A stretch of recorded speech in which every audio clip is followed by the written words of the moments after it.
Punjabi radio USA ਸੁਣ ਰਹੇ ਸਾਰੇ ਸਰੋਤਿਆਂ ਨੂੰ ਬਲਵਿੰਦਰ ਕੌਰ ਵੱਲੋਂ ਪਿਆਰ ਭਰੀ ਸਤਿ ਸ਼੍ਰੀ ਅਕਾਲ। ਪ੍ਰੋਗਰਾਮ ਖਬਰ ਤੇ ਨਜ਼ਰ ਪ੍ਰੋਗਰਾਮ ਦੇ ਵਿੱਚ ਸਾਡੇ ਨਾਲ ਹੋਣਗੇ ਬਲਤੇਜ ਪੰਨੂ, ਦੱਸਣਗੇ ਭਾਰਤ ਵਿੱਚ ਪੰਜਾਬ ਦੇ ਵਿੱਚ ਕੀ ਕੁਛ ਵਾਪਰਿਆ। ਖਬਰਾਂ ਤੋਂ ਪਹਿਲਾਂ ਧੰਨਵਾਦ ਕਰਨਾ ਚਾਹੁੰਦੇ ਸਾਡੇ ਸਪਾਂਸਰ ਦਾ, ਜਿਨ੍ਹਾਂ ਨੇ ਇਸ ਪ੍ਰੋਗਰਾਮ ਨੂੰ ਸਪਾਂਸਰ ਕੀਤਾ, ਸਭ ਤੱਕ ਪਹੁੰਚਾਇਆ। ਜਗਤਾਰ ਸਿੰਘ ਆਨੰਦਪੁਰੀ, ਪ੍ਰੀਮਟ, ਅਵਤਾਰ ਸਿੰਘ, ਰਣਜੀਤ ਕੌਰ ਸਿੱਧੂ, ਲਾਲੀ ਸਿੱਧੂ, ਬਿਕਰਸਫੀਲਡ, ਸਰਬਜੀਤ ਸਿੰਘ ਚੋਕੜ, ਟਲਿਕ, ਬਹਾਦਰ ਸਿੰਘ ਗਿੱਲ ਪੋਲਰ, ਸਤਨਾਮ ਸਿੰਘ ਸ਼ੇਰਗਿੱਲ, ਸਲਮਾ, ਗੁਰਦੀਪ ਸਿੰਘ ਪਿਰਦੀ, ਕਲੋਬਸ, ਖਾਲਸਾ ਇੰਸ਼ੋਰੈਂਸ ਏਜੰਸੀ, ਸੈਨੋਜ਼ੇ 4082722500 ਨਾਲ ਫੋਨ ਨੰਬਰ, ਹਰ ਇੱਕ ਤਰ੍ਹਾਂ ਦੀ ਇੰਸ਼ੋਰੈਂਸ ਕਰਦੇ ਨੇ। ਸਾਡੇ ਨਾਲ ਜੁੜ ਚੁੱਕੇ ਨੇ ਬਲਤੇਜ ਪੰਨੂ ਜੀ, ਸਤਿ ਸ਼੍ਰੀ ਅਕਾਲ, ਸਵਾਗਤ ਹੈ ਜੀ। ਸਤਿ ਸ਼੍ਰੀ ਅਕਾਲ ਜੀ, ਧੰਨਵਾਦ ਜੀ, ਬਹੁਤ ਮਿਹਰਬਾਨੀ। ਅਤੇ ਜੀ ਸਭ ਤੋਂ ਪਹਿਲਾਂ ਗੱਲ ਕਰਦੇ ਹਾਂ, ਪੰਜਾਬ ਦੇ ਵਿੱਚ ਸਾਰੀਆਂ ਪਾਰਟੀਆਂ ਨੇ ਉਮੀਦਵਾਰ ਉਤਾਰੇ। ਬਿਲਕੁਲ ਜੀ, ਲਾਸਟ ਦੇ ਵਿੱਚ ਭਾਰਤੀ ਜਨਤਾ ਪਾਰਟੀ ਨੇ ਜਿਹੜਾ ਵੀ ਸੀਟਾਂ ਦਾ ਐਲਾਨ ਕੀਤਾ।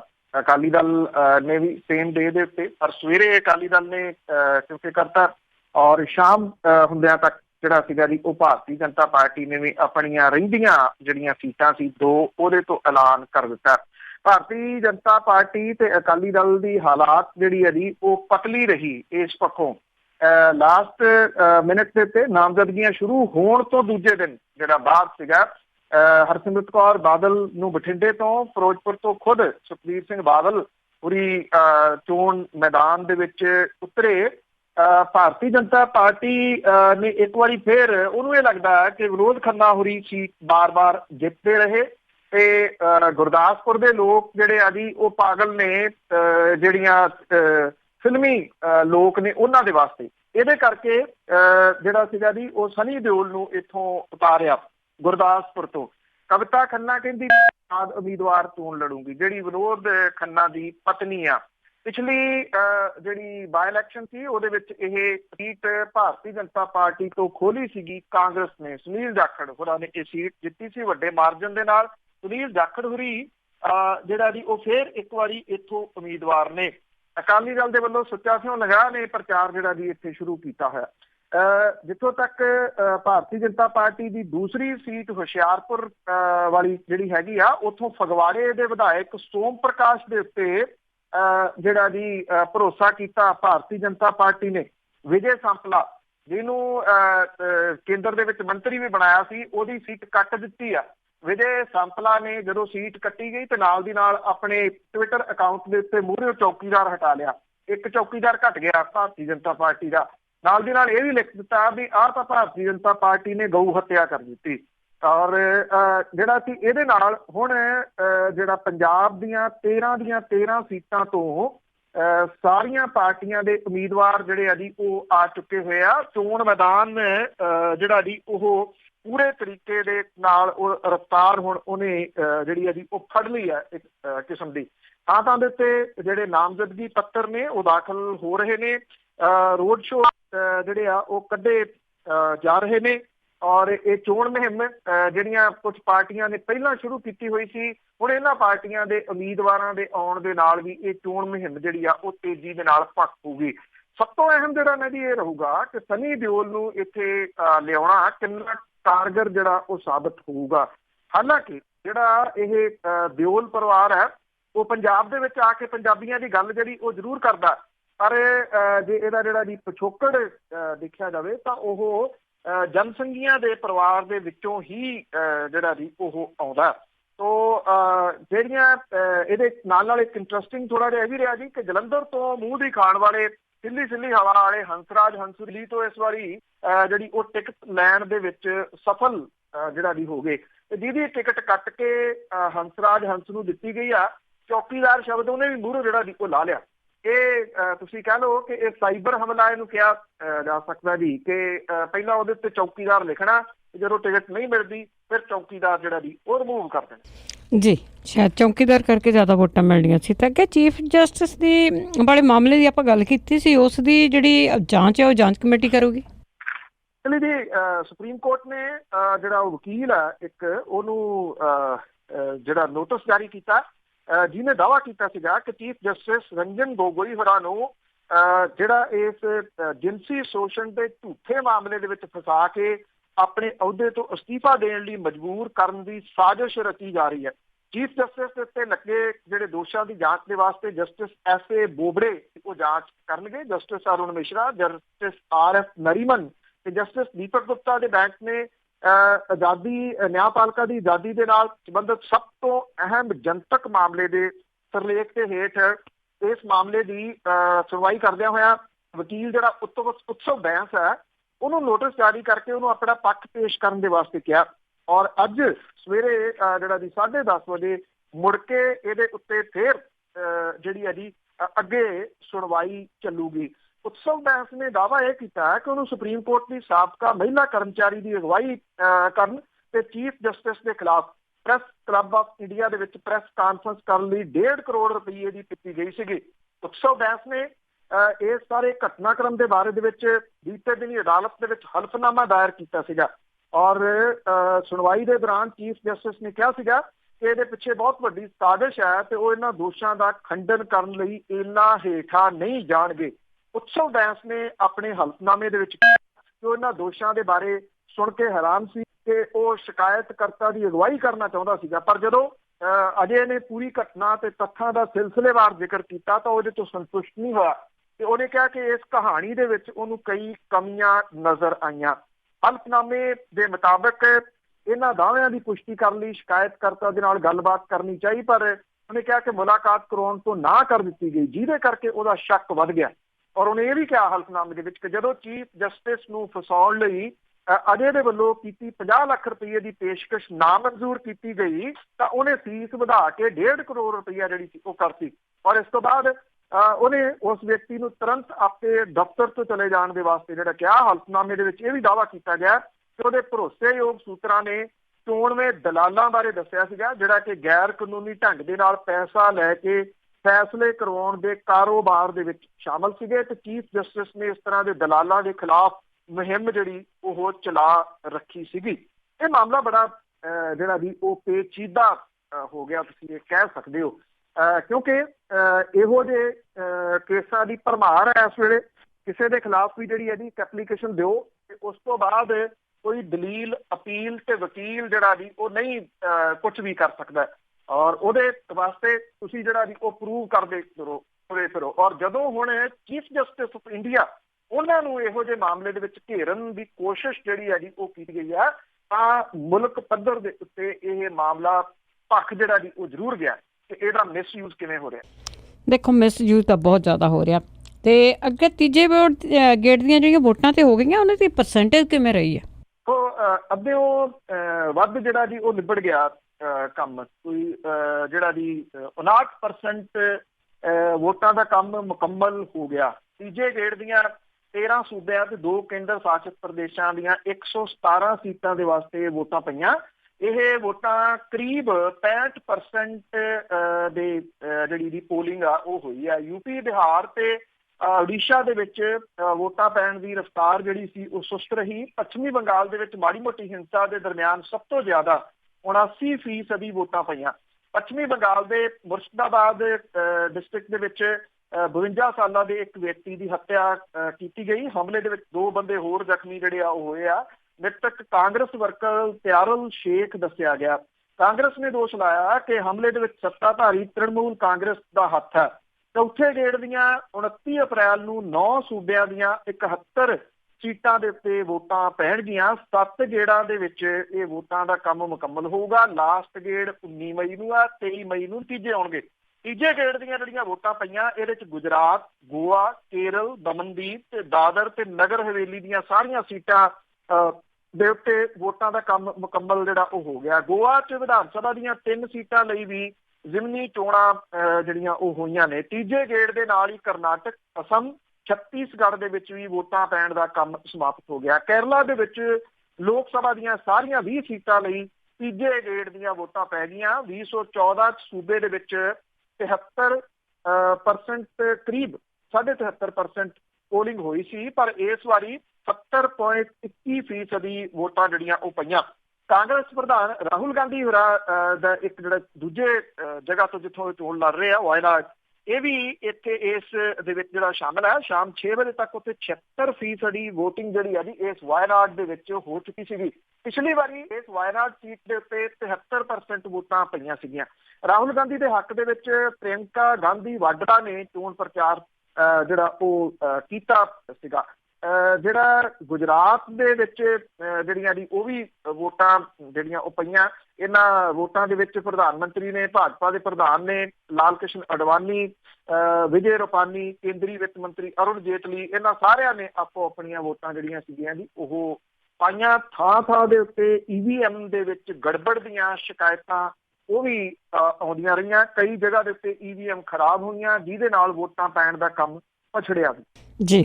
ਤੇ ਅੱਗੇ ਗੱਲ ਕਰਦੇ ਹਾਂ ਕਿ ਬਹੁਤ ਸਾਰੀਆਂ ਪਾਰਟੀਆਂ ਪੰਜਾਬ ਦੇ ਵਿੱਚ ਹੈਗੀਆਂ ਆ ਜਿਹੜੀਆਂ ਇਲੈਕਸ਼ਨ ਲੜ ਰਹੀਆਂ, ਤੇ ਕਿਹੜੇ ਪਾਰਟੀਆਂ ਦੇ ਪ੍ਰਧਾਨ ਆ ਜਿਹੜੇ ਉਹ ਆਪਣੀਆਂ ਪਾਰਟੀਆਂ ਨੂੰ ਬਚਾ ਸਕਣਗੇ, ਜਿਨ੍ਹਾਂ ਦੇ ਜਿੱਤ ਸਕਣਗੇ? ਮੇਰਾ ਮਤਲਬ ਦੇਖੋ, ਇਹ ਤਾਂ ਐਕਚੁਅਲੀ ਤੀਜੇ ਦੱਸਣਗੇ, ਪਰ ਪ੍ਰਧਾਨ ਹੀ ਪ੍ਰਧਾਨ ਹੋਏ ਪਏ ਆ ਜੀ ਇਸ ਵੇਲੇ ਤਾਂ ਜੀ। ਜਿੰਨੇ ਕੁ ਜਿਹੜਾ ਦੀ ਉਹ ਦੇਖੀਏ, ਕਿਉਂਕਿ ਪਾਰਟੀਆਂ ਇੰਨੀਆਂ ਆ ਗਈਆਂ ਇਸ ਵਾਰੀ, ਕੁਝ ਪ੍ਰਧਾਨ ਜ਼ਿਆਦਾ ਹੀ ਦਿਖਦੇ ਆ। 5 ਪਾਰਟੀਆਂ ਦੇ ਜਿਹੜੇ ਪ੍ਰਧਾਨ ਆ ਉਹਨਾਂ ਦਾ ਵਕਾਰ ਜਿਹੜਾ ਇਹਨਾਂ ਲੋਕ ਸਭਾ ਚੋਣਾਂ ਦੇ ਵਿੱਚ ਦੇ ਉੱਤੇ ਲੱਗਿਆ ਰਹੂਗਾ। ਬਲਕਿ ਜੇ ਇਹਦੇ ਵਿੱਚ 5 ਪ੍ਰਧਾਨਾਂ ਦੇ ਨਾਲ ਇੱਕ ਮੁੱਖ ਮੰਤਰੀ ਵੀ ਜੋੜਿਆ ਜਾਵੇ ਤਾਂ ਉਹ ਬਿਹਤਰ ਹੈ। ਅਕਾਲੀ ਦਲ ਦੇ ਪ੍ਰਧਾਨ ਸੁਖਬੀਰ ਸਿੰਘ ਬਾਦਲ ਫਿਰੋਜ਼ਪੁਰ ਤੋਂ, ਕਾਂਗਰਸ ਦੇ ਪ੍ਰਧਾਨ ਸੁਨੀਲ ਜਾਖੜ ਹੋਰੀ ਗੁਰਦਾਸਪੁਰ ਤੋਂ, ਆਮ ਆਦਮੀ ਪਾਰਟੀ ਦੇ ਪ੍ਰਧਾਨ ਭਗਵੰਤ ਮਾਨ ਹੋਰੀ ਸੰਗਰੂਰ ਤੋਂ, ਆਪਣਾ ਪੰਜਾਬ ਪਾਰਟੀ ਦੇ ਪ੍ਰਧਾਨ ਸੁਖਪਾਲ ਸਿੰਘ, ਅਡਹੌਕ ਪ੍ਰਧਾਨ ਸੁਖਪਾਲ ਸਿੰਘ ਖਹਿਰਾ ਹੋਰੀ ਬਠਿੰਡਾ ਤੋਂ, ਔਰ ਜਿਹੜੇ ਆਪਣਾ ਪੰਜਾਬ ਮੰਚ ਦੇ ਆਗੂ ਜਿਨ੍ਹਾਂ ਨੇ ਨਵੀਂ ਪਾਰਟੀ ਜਿਹੜੀ ਹੈ ਜੀ ਨਵਾਂ ਪੰਜਾਬ ਪਾਰਟੀ ਬਣਾਈ ਆ, ਡਾਕਟਰ ਧਰਮਵੀਰ ਗਾਂਧੀ ਉਹਦੇ ਪ੍ਰਧਾਨ ਨੇ, ਉਹ ਪਟਿਆਲੇ ਤੋਂ ਚੋਣ ਮੈਦਾਨ ਦੇ ਵਿੱਚ ਨੇ। ਸੁਨੀਲ ਜਾਖੜ ਦੇ ਮੁਕਾਬਲੇ ਸਨੀ ਦਿਓਲ ਜਿਹੜਾ ਜੀ ਆਇਆ, ਜਿਹਦੇ ਕਰਕੇ ਮੁਕਾਬਲਾ ਜਿਹੜਾ ਜੀ ਉਹ ਤਕੜਾ ਹੋਊਗਾ। ਜਿਹੜੇ ਵਿਨੋਦ ਖੰਨਾ ਪਹਿਲੀ ਵਾਰੀ ਉਹਨੇ ਸਾਬਕਾ ਕੇਂਦਰੀ ਮੰਤਰੀ ਸੁਖਵੰਤ ਕੌਰ ਭਿੰਡਰ ਨੂੰ ਹਰਾ ਕੇ ਚੋਣ ਜਿੱਤੀ ਸੀ, ਔਰ ਉਹਦੇ ਉੱਤੇ ਫਿਰ BJP ਦਾ ਲਗਾਤਾਰ ਜਿਹੜਾ ਸੀ ਉਹ ਕਬਜ਼ਾ ਰਿਹਾ। ਫਿਰੋਜ਼ਪੁਰ ਤੋਂ ਸ਼੍ਰੋਮਣੀ ਅਕਾਲੀ ਦਲ ਨੇ ਸੁਖਬੀਰ ਸਿੰਘ ਬਾਦਲ ਨੂੰ ਜਿਹੜਾ ਜੀ ਮੈਦਾਨ 'ਚ ਉਤਾਰਿਆ, ਆਪਣੇ ਆਪ ਨੂੰ ਆਪ ਹੀ ਉਤਾਰਿਆ ਜੀ। ਸ਼੍ਰੋਮਣੀ ਅਕਾਲੀ ਦਲ ਨੇ ਕਾਹਦਾ ਉਤਾਰਿਆ? ਔਰ ਇਹ ਕਿਹਾ ਜਾ ਰਿਹਾ ਕਿ ਜੇ ਜਿਹੜੀ ਰਾਜ ਭਾਈਚਾਰਾ ਹੈ ਉਹ ਕਾਂਗਰਸੀ ਉਮੀਦਵਾਰ ਸ਼ੇਰ ਸਿੰਘ ਘੁਮਾਇਆ ਦੀ ਹਮਾਇਤ ਤੇ ਡਟ ਗਿਆ ਤਾਂ ਮੁਸ਼ਕਲ ਸਥਿਤੀ ਬਣ ਸਕਦੀ ਹੈ। ਇੱਥੋਂ ਸਖਤ ਮੁਕਾਬਲਾ ਹੋਣ ਦੇ ਆਸਾਰ ਨੇ। ਬਠਿੰਡੇ ਤੋਂ ਸ਼੍ਰੋਮਣੀ ਅਕਾਲੀ ਦਲ ਦੇ ਉਮੀਦਵਾਰ ਜਿਹੜੇ ਹਰਸਿਮਰਤ ਬਾਦਲ ਦੇ ਮੁਕਾਬਲੇ ਦੇ ਵਿੱਚ ਜਿਹੜੇ ਕਾਂਗਰਸ ਦੇ ਉਮੀਦਵਾਰ ਨੇ ਰਾਜਾ ਵੜਿੰਗ, ਆਪਣਾ ਪੰਜਾਬ ਪਾਰਟੀ ਦੇ ਅਡਹੌਕ ਪ੍ਰਧਾਨ ਸੁਖਪਾਲ ਸਿੰਘ ਖਹਿਰਾ, ਆਪ ਦੀ ਬਲਜਿੰਦਰ ਕੌਰ ਚੋਣ ਮੈਦਾਨ ਦੇ ਵਿੱਚ ਨੇ। ਰਾਜਨੀਤਿਕ ਮਾਹਰ ਕਹਿੰਦੇ ਆ ਕਿ ਇਸ ਹਲਕੇ ਤੋਂ ਭਾਵੇਂ ਮੁਕਾਬਲਾ ਜਿਹੜਾ ਜੀ ਉਹ 4 ਕੋਨਾ ਬਣ ਸਕਦਾ, ਪਰ ਮੁੱਖ ਟੱਕਰ ਕਾਂਗਰਸ ਤੇ ਅਕਾਲੀ ਦਲ ਦੇ ਉਮੀਦਵਾਰ ਦੇ ਵਿਚਾਲੇ ਜਿਹੜੀ ਆ ਉਹ ਹੋਣੀ ਆ। ਸੰਗਰੂਰ ਲੋਕ ਸਭਾ ਹਲਕੇ ਤੋਂ ਆਪ ਦੇ ਪ੍ਰਧਾਨ ਭਗਵੰਤ ਮਾਨ ਦੇ ਮੁਕਾਬਲੇ 'ਚ ਅਕਾਲੀ ਦਲ ਨੇ ਸਾਬਕਾ ਵਿੱਤ ਮੰਤਰੀ ਪਰਮਿੰਦਰ ਸਿੰਘ ਢੀਂਡਸਾ ਨੂੰ ਚੋਣ ਮੈਦਾਨ ਦੇ ਵਿੱਚ ਉਤਾਰਿਆ। ਇੱਥੋਂ ਜਿਹੜਾ ਜੀ ਕਾਂਗਰਸ ਨੇ ਕੇਵਲ ਢਿੱਲੋਂ ਹੋਰਾਂ ਨੂੰ ਜਿਹੜਾ ਉਹ ਚੋਣ ਮੈਦਾਨ ਦੇ ਵਿੱਚ ਉਤਾਰਿਆ। ਇੱਥੇ ਮੁਕਾਬਲਾ ਜਿਹੜਾ ਜੀ ਉਹ 3 ਕੋਨਾ ਕਿਹਾ ਜਾ ਸਕਦਾ ਹੈ। ਆਮ ਆਦਮੀ ਪਾਰਟੀ ਦੇ ਭਗਵੰਤ ਮਾਨ, ਕਾਂਗਰਸ ਦੇ ਕੇਵਲ ਸਿੰਘ ਢਿੱਲੋਂ ਤੇ ਅਕਾਲੀ ਦਲ ਦੇ ਪਰਮਿੰਦਰ ਸਿੰਘ ਢੀਂਡਸਾ ਹੋਰਾਂ ਦੇ ਵਿਚਾਲੇ ਇੱਥੋਂ ਜਿਹੜਾ ਜੀ ਉਹ ਚੋਣ ਮੁਕਾਬਲਾ ਹੈ। ਬੇਸ਼ੱਕ ਜੱਸੀ ਜਸਰਾਜ ਨੂੰ ਵੀ ਡੈਮੋਕ੍ਰੈਟਿਕ ਅਲਾਇੰਸ ਨੇ ਇੱਥੇ ਉਤਾਰਿਆ, ਪਰ ਉਹ ਕਿਸੇ ਮੁਕਾਬਲੇ ਦੇ ਵਿੱਚ ਨਹੀਂ ਜਿਹੜਾ ਦਿਸ ਰਿਹਾ। ਸੰਗਰੂਰ ਤੋਂ ਪਟਿਆਲਾ ਤੋਂ ਸਿਟਿੰਗ ਲੋਕ ਸਭਾ ਦੇ ਮੈਂਬਰ ਔਰ ਆਪਣਾ ਪੰਜਾਬ ਮੰਚ ਦੇ ਬਾਨੀ, ਜਿਨ੍ਹਾਂ ਨੇ ਹੁਣ ਪਾਰਟੀ ਆਪਣੀ ਜਿਹੜੀ ਨਵਾਂ ਪੰਜਾਬ ਜਿਹੜੀ ਉਹ ਬਣਾ ਲਈ, ਡਾਕਟਰ ਧਰਮਵੀਰ ਗਾਂਧੀ ਹੋਰਾਂ ਦਾ ਮੁਕਾਬਲਾ ਸਾਬਕਾ ਕੇਂਦਰੀ ਰਾਜ ਮੰਤਰੀ ਪਰਨੀਤ ਕੌਰ ਹੋਰਾਂ ਦੇ ਨਾਲ ਤੇ ਅਕਾਲੀ ਦਲ ਦੇ ਸਾਬਕਾ ਕੈਬਨਿਟ ਮੰਤਰੀ ਸੁਰਜੀਤ ਰੱਖੜੇ ਨਾਲ ਹੈ। ਇੱਥੋਂ ਆਮ ਆਦਮੀ ਪਾਰਟੀ ਦੀ ਉਮੀਦਵਾਰ ਨੀਨਾ ਮਿੱਤਲ ਵੀ ਚੋਣ ਮੈਦਾਨ ਦੇ ਵਿੱਚ ਜਿਹੜੀ ਹੈਗੀ ਹੈ, ਕਿਉਂਕਿ ਪਿਛਲੀਆਂ ਲੋਕ ਸਭਾ ਚੋਣਾਂ ਦੇ ਵਿੱਚ ਆਮ ਆਦਮੀ ਪਾਰਟੀ ਦੀ ਲਹਿਰ ਸੀ, ਜਿਹਦੇ ਚ ਡਾਕਟਰ ਧਰਮਵੀਰ ਗਾਂਧੀ ਹੋਰੀ ਸੌਖਿਆਂ ਜਿਹੜਾ ਜੀ ਉਹ ਜਿੱਤ ਗਏ। ਬੇਸ਼ੱਕ ਡਾਕਟਰ ਧਰਮਵੀਰ ਗਾਂਧੀ ਹੋਰਾਂ ਨੇ ਆਪਣੀ ਪਾਰਟੀ ਬਣਾ ਕੇ ਜਿਹੜਾ ਜੀ ਉਹ ਲੜ ਰਹੇ ਆ, ਉਹ ਫਾਈਟ ਤਾਂ ਤਕੜੀ ਜਿਹੜੀ ਹੈ ਜੀ ਉਹ ਦੇ ਰਹੇ ਆ, ਇਹਦੇ ਚ ਕੋਈ ਸ਼ੱਕ ਨਹੀਂ। ਪਿੰਡਾਂ ਥਾਵਾਂ ਦੇ ਵਿੱਚ ਉਹਨਾਂ ਦਾ ਜਿਹੜਾ ਜੀ ਚੰਗਾ ਨਾਮ ਹੈਗਾ। ਔਰ ਖਾਸ ਤੌਰ ਦੇ ਉੱਤੇ ਵੱਡੀ ਗੱਲ ਇਹ ਆ ਕਿ ਵਿਰੋਧੀ ਖਾਸ ਤੌਰ ਦੇ ਉੱਤੇ ਪਰਨੀਤ ਕੌਰ ਹੋਰਾਂ ਦੇ ਕੋਲੇ ਡਾਕਟਰ ਗਾਂਧੀ ਹੋਰਾਂ ਨੂੰ ਭੰਡਣ ਲਈ ਕੁਛ ਨਹੀਂ ਹੈਗਾ, ਕਿਉਂਕਿ ਡਾਕਟਰ ਗਾਂਧੀ ਹੋਰਾਂ ਨੇ ਜਿਹੜੇ ਤਰੀਕੇ ਦੇ ਨਾਲ ਐਮਪੀਸ਼ਿਪ ਜਿਹੜੀ ਹੈ ਜੀ ਉਹ ਚਲਾਈ ਆ, ਜਿਵੇਂ ਉਹਨਾਂ ਨੇ ਫੰਡਸ ਵਗੈਰਾ ਬਿਲਕੁਲ ਜਿਹੜਾ ਜੀ ਕ੍ਰਿਸਟਲ ਕਲੀਅਰ ਲੋਕਾਂ ਨੂੰ ਜਿਹੜੇ ਜੀ ਉਹ ਦੱਸੇ ਆ, ਵੰਡੇ ਆ, ਇਸ ਕਰਕੇ ਉਹਨਾਂ ਦੀ ਪੈਂਚ ਤਾਂ ਹਲਕੇ ਦੇ ਵਿੱਚ ਹੈਗੀ ਆ।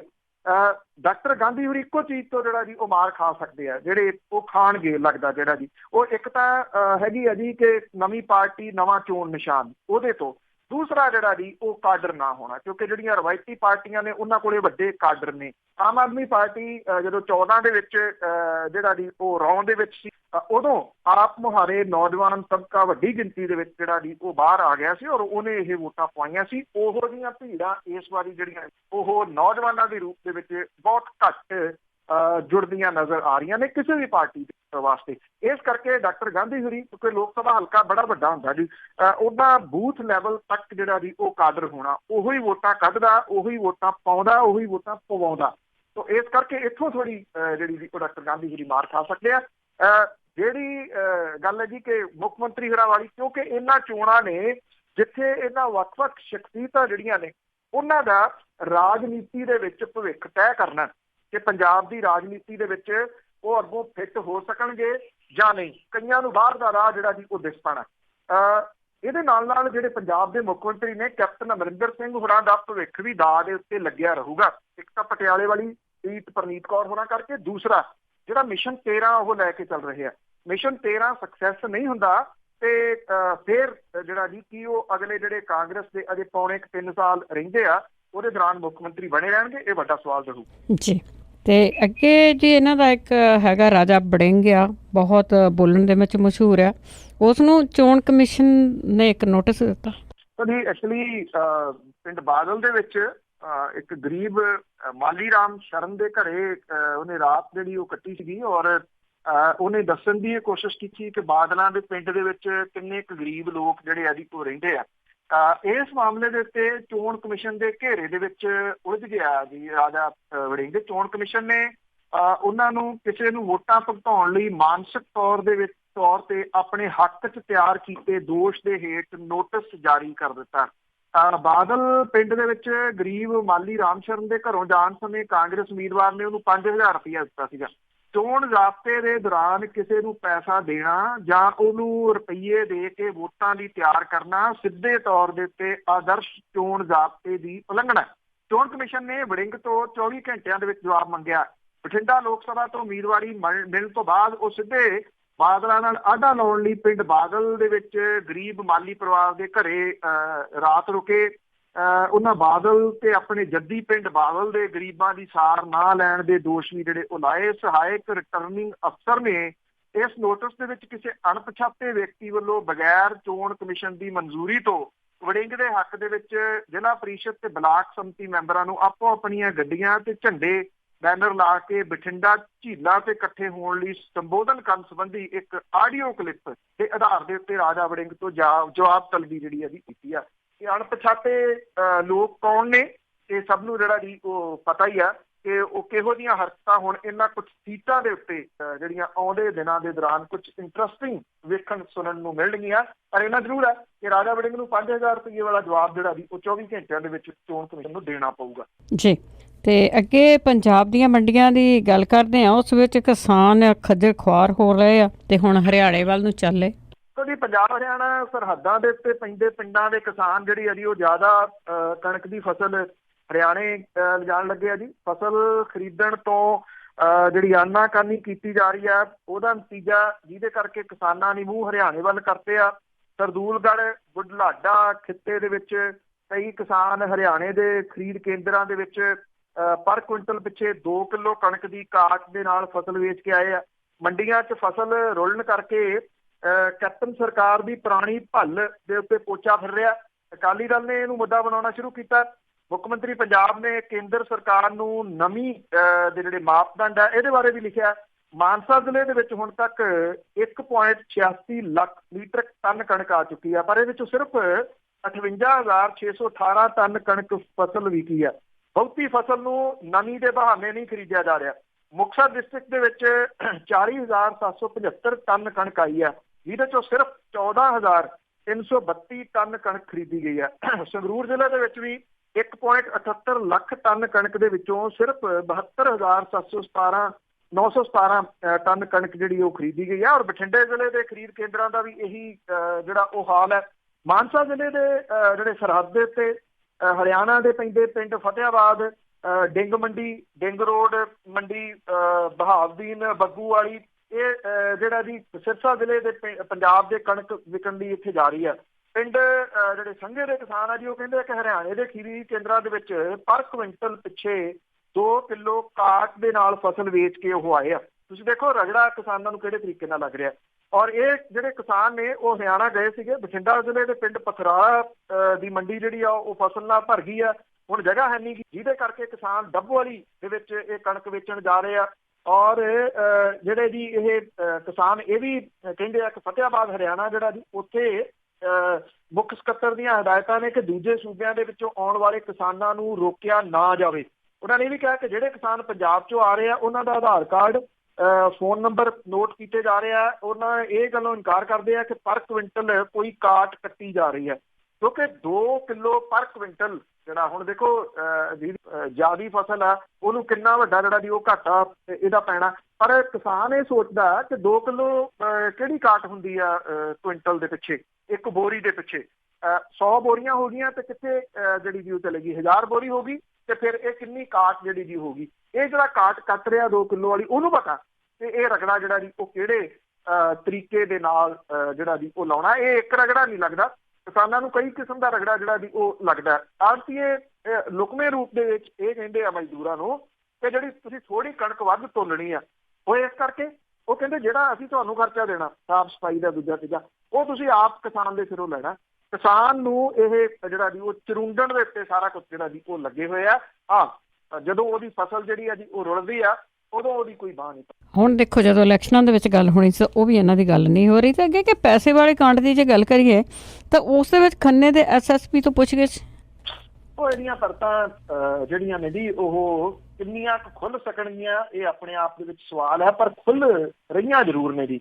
ਇਹ ਕੋਈ 6.5 ਕਰੋੜ ਰੁਪਈਆ ਖੁਰਦ-ਬੁਰਦ ਕਰਨ ਵਾਲੇ ਮਾਮਲੇ ਦੇ ਵਿੱਚ ਸੁਰਿੰਦਰ ਸਿੰਘ ਦੇ ਵੱਲੋਂ ਇਹ ਖੁਲਾਸਾ ਕਰਨ ਕਿ ਰੇਡ ਤੋਂ ਬਾਅਦ CIA ਸਟਾਫ ਖੰਨਾ ਚ ਉਹਨੂੰ SSP ਜਿਹੜੇ ਨੇ ਧਰੁਵਦਾਈਆ ਨੇ 2 ਲੱਖ ਰੁਪਏ ਨਗਦ ਇਨਾਮ ਦੇ ਵਜੋਂ ਦਿੱਤੇ ਸੀਗੇ। ਇਹਦੀ ਜਾਂਚ ਕਰਨ ਦੇ ਵਾਸਤੇ IG ਪ੍ਰਵੀਨ ਕੁਮਾਰ ਸਿਨਹਾ ਜਿਹੜੇ ਦੀ ਉਹ ਖੰਨਾ ਪਹੁੰਚੇ ਔਰ ਉਹਨਾਂ ਦੇ ਨਾਲ ਜਿਹੜੀ SIT ਬਣੀ ਆ ਉਹਦੇ ਬਾਕੀ ਅਧਿਕਾਰੀ ਵੀ ਸੀਗੇ ਜੀ, ਜਿਹਦੇ ਵਿੱਚ ਪਟਿਆਲਾ ਦੇ SSP ਮਨਦੀਪ ਸਿੰਘ ਸਿੱਧੂ ਹੁਰੀ ਵੀ ਸ਼ਾਮਲ ਨੇ।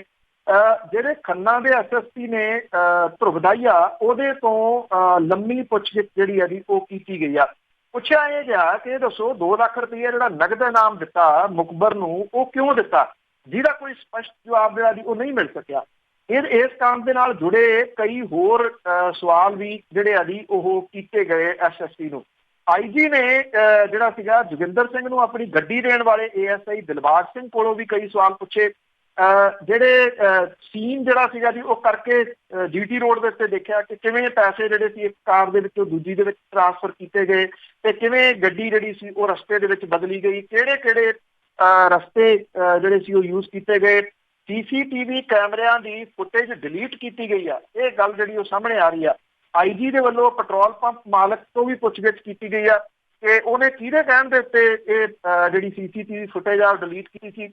ਪੈਟਰੋਲ ਪੰਪ ਦੇ ਮਾਲਕ ਨੇ ਖੰਨਾ ਪੁਲਿਸ ਦੇ ਇੱਕ ਅਧਿਕਾਰੀ ਦਾ ਨਾਮ ਲਿਆ ਜਿਹੜਾ ਕਿ ਵਾਰਦਾਤ ਤੋਂ ਬਾਅਦ ਪੰਪ ਦੇ ਕੈਮਰੇ ਚੈੱਕ ਕਰਨ ਆਇਆ ਸੀਗਾ ਔਰ ਖਦਸ਼ਾ ਇਹ ਹੈ ਜੀ ਕਿ ਇਹ ਅਧਿਕਾਰੀ ਦੇ ਵੱਲੋਂ ਫੁਟੇਜ ਜਿਹੜੀ ਆ ਉਹ ਡਿਲੀਟ ਕੀਤੀ ਗਈ ਆ। ਇਹ ਕਿਹਾ ਜਾ ਰਿਹਾ ਕਿ ਇਹਦੇ ਸੰਬੰਧੀ ਕਈ ਹੋਰ ਖੁਲਾਸੇ ਹੋ ਸਕਦੇ, ਪਰ ਸਵਾਲ ਇਹ ਆ ਕਿ ਜਿਹੜੇ 2 ASI ਇਹ ਕਿਹਾ ਜਾਂਦਾ ਕਿ ਉਹਨਾਂ ਨੇ ਪੈਸਾ ਗਾਇਬ ਕੀਤਾ ਉਹ ਅਜੇ ਤੱਕ ਪੁਲਿਸ ਦੀ ਪਹੁੰਚ ਤੋਂ ਦੂਰ ਆ।